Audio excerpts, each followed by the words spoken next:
വളരെ സാധാരണ കുടുംബത്തിൽ ജനിച്ചു വളർന്ന സതി RVയെ കോഴിക്കോടിന്റെ സ്വന്തം ക്യാമറ വുമണാക്കിയത് ക്യാമറയോടും കലയോടുമുള്ള അടങ്ങാത്ത അഭിനിവേശമാണ്. അത് ഇന്നോ ഇന്നലെയോ തുടങ്ങിയതല്ല. എൻ്റെ സ്കൂളിലൊരു കുട്ടിയുണ്ടായിരുന്നു, റീന എന്ന് പറഞ്ഞിട്ട്. അപ്പോൾ ഈ കുട്ടിയുടെ വീട്ടിൽ ചെന്നപ്പോൾ അവിടെ ഇവിടെ അച്ഛൻ്റെ അടുത്തൊരു ക്യാമറ ഉണ്ടായിരുന്നു. ഒരു ഫോട്ടോ എടുക്കുന്നത് കണ്ടിട്ടാണ് എനിക്ക് ഭയങ്കര ഇഷ്ടമായത്. അങ്ങനെ ഒരു ഫോട്ടോ ഞാൻ ആദ്യമായിട്ട് ഒരു ഫോട്ടോ എടുത്തത് തന്നെ SSLCക്കാണ്. SSLCയുടെ ഗ്രൂപ്പ് ഫോട്ടോയാണ്. 82 പോസ്റ്റ് ഓഫീസിൽ വരുന്നത്. കഴിഞ്ഞൊരു 87 മുതൽ തന്നെ ഞാൻ ക്യാമറ കൈകാര്യം ചെയ്യുന്നുണ്ട്. കൈകാര്യം എന്ന് വെച്ചാൽ കൊച്ചു ക്യാമറ എനിക്ക് ഭയങ്കര ഇൻട്രസ്റ്റഡ് ആയിരുന്നു. അപ്പോൾ അത് മുതൽ തന്നെ അത് ചെയ്യുന്നുണ്ട്. പിന്നെ വലിയ ക്യാമറയൊക്കെ വാങ്ങിക്കാൻ പറ്റിയതിന് ശേഷമാണ് അത് പോസ്റ്റ് ഓഫീസിലുള്ളപ്പോൾ തന്നെ ഓഫീസ് ടൈം കഴിഞ്ഞിട്ട് പിന്നെ ചെയ്തുകൊണ്ടിരുന്നതാണ്. റിട്ടയർ ചെയ്യുന്നതിന് മുന്നേ തന്നെ ഞാൻ സീരിയസ് ആയിട്ട് തന്നെ ചെയ്യുന്നുണ്ട്. ഒരു 2012 മുതൽ തന്നെ ചെയ്യുന്നുണ്ട്. കൊഡാക്കിന്റെ ഫിലിം ക്യാമറയിലാണ് തുടക്കം. പിന്നെ യാഷിക. 2011 ആദ്യമായൊരു പാനാസോണിക് ഡിജിറ്റൽ ക്യാമറ.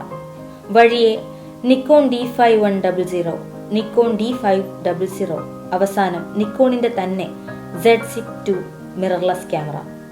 നിക്കോണിനോടുള്ള പ്രണയം വെറും ക്യാമറയോടുള്ള ഇഷ്ടം മാത്രമല്ല, സഹോദരനും ഫോട്ടോഗ്രാഫിയിൽ തന്റെ ആദ്യ ഗുരുവുമായിരുന്ന പ്രവീൺ കുമാറിനോടുള്ള സ്നേഹാദരം കൂടിയാണ്.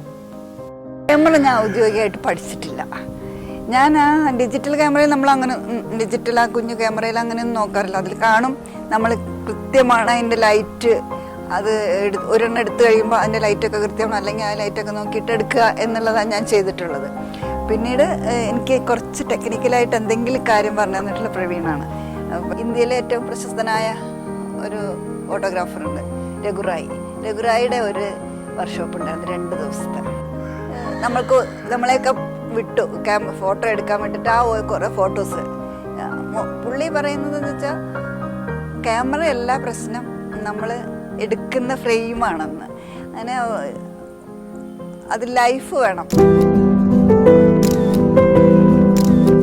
ഞാൻ പോർട്രേറ്റാണ് അധികം എടുക്കാറ്. പോർട്രേറ്റ് എടുക്കാനുണ്ടായിരുന്ന ഒരു കാര്യം എന്ന് വെച്ചാൽ ഞാൻ അധികം സാംസ്കാരിക പരിപാടി, കൾച്ചറൽ പ്രോഗ്രാംസ് പിന്നെ കവർ ചെയ്യാനാണ് പോവാറ്. ഇനി കൾച്ചറൽ പ്രോഗ്രാം, അതുപോലെ സാഹിത്യോത്സവം, ഇതൊക്കെ കേൾക്കാൻ ഭയങ്കര താല്പര്യം. അപ്പോൾ അവിടെ വരുന്ന സെലിബ്രിറ്റീസിൻ്റെ, സാഹിത്യകാരന്മാരുടെ ഫോട്ടോ എടുക്കുക. അപ്പോൾ അധികം പോർട്രേറ്റാണ് ഞാൻ എടുക്കാറ്.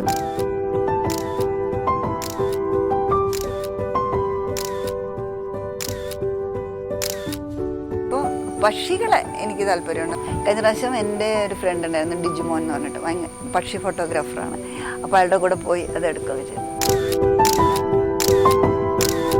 നിക്കൂട്ട് ഇവിടെ വന്നപ്പോൾ ഞാൻ പ്രവീൺ 2 ദിവസം പിന്നെ നിക്കൂട്ടിൻ്റെ കൂടെ ഉണ്ടായിരുന്നു. അത് ഒരു ദിവസം ഇവിടെ ഫുള്ള് കോഴിക്കോട് കറങ്ങി. അത് കഴിഞ്ഞ് പിറ്റേന്ന് ചേമഞ്ചേരി കുഞ്ഞിരാമൻ നായരെ കാണാൻ വേണ്ടിയിട്ട് നിക്കൂട്ട് വരുന്നു എന്ന് പറഞ്ഞപ്പോൾ ഞാൻ അവിടെ പോയി. അപ്പോൾ അവിടെ നിന്ന് നിക്കൂട്ട് കുഞ്ഞിരാമൻ നായരെ പിന്നെ മുദ്ര കാണിക്കുന്ന ഒരു ഫോട്ടോ എടുത്തു. ആ ഫോട്ടോ ഞാൻ എടുത്തായിരുന്നു. അത് പലരും എടുത്തിട്ടുണ്ട്. പക്ഷെ അതെനിക്ക് ഒരു അല്ലാത്തൊരു മൊമെൻ്റാണ്. കാരണം ഇത്രയും ദൂരെയുള്ള, ഇത്രയും പ്രശസ്തനായ വിയറ്റ്നാം യുദ്ധത്തിന് ഫോട്ടോ എടുത്ത ഒരാൾ നമ്മുടെ നാട്ടിൽ വന്നിട്ട് അയാൾ ഇവിടുത്തെ പ്രശസ്തനായ ഒരു കഥകളി രാജാവിൻ്റെ പടം എടുക്കുന്നത് എന്നെപ്പോലെയുള്ള ഒരു ഫോട്ടോഗ്രാഫർക്ക് കിട്ടുക എന്ന് പറയുമ്പോൾ, ആ തിരക്കിനിടയിൽ നിന്ന് അത് എടുത്തു എന്ന് പറയുമ്പോൾ അതെനിക്കൊരു വല്ലാത്ത ഇതായിരുന്നു.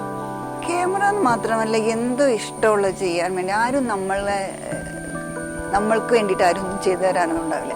നമ്മൾ തന്നെ സ്വയം തീരുമാനിക്കണം നമ്മൾ ആരാവണം, എന്താവണം എന്നുള്ളത്. ഞങ്ങളുടെ കാലഘട്ടത്തിൽ അത് പറ്റില്ല. ഇപ്പോഴത്തെ കുട്ടികൾ കുറച്ചുകൂടെ അതിനുള്ള അവസരങ്ങളുണ്ട്. അപ്പം നമ്മൾ എന്താ ചെയ്യണം, അത് ചെയ്യുക എന്നുള്ളതാണ്.